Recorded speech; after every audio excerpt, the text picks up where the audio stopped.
Well, the plans have been 20 years in the making, but tonight a proposed high-rise community continues to be a point of contention in Mount Dora.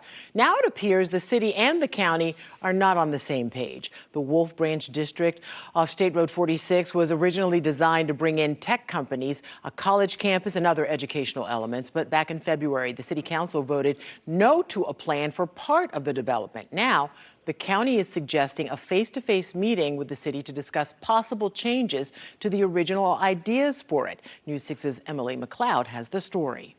Lake County Commissioner Leslie Campione calling for a face-to-face meeting with Mount Dora city officials to, quote, clear the air over the future of the Wolf Branch Innovation District. Maybe some of the issues are as far as, maybe that plan needs to be modified to address current trends in land uses. I think that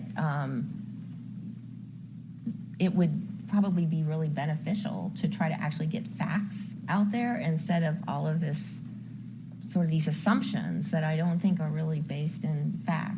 Lake County and the city of Mount Dora were part of an agreement for the project which expired back in April. Commissioner Campione feels there has been misinformation regarding whether or not Lake County has held up their end of the deal. This is kind of regularly stated as if a matter of fact, which I don't think is the case. In order to reactivate the agreement, Mount Dora voted to approve the amended agreement at its last meeting. The new agreement allows the county to approve a development order before lands are annexed, but still gives the Mount Dora City Council a say in those developments. I think it affords some protection. It's not what we want. It's a long ways from what we want, but it does provide something.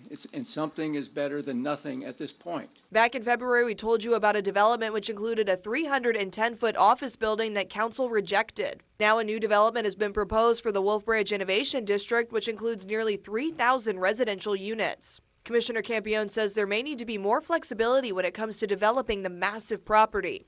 From what I can tell, what this developer is proposing is in concept and in spirit very close to what was, the ratios are there as far as job creation to residential, but what this developer has chosen to do is group their light industrial uses in one part of the property, shift the residential from that area up to the other part of the property, and then put mixed uses, retail, institutional, maybe hospital, educational, all together. The amended agreement is not yet in place and has been added to the County Commission's June 27th agenda for further discussion. In Lake County, Emily McLeod, Getting Results, News 6.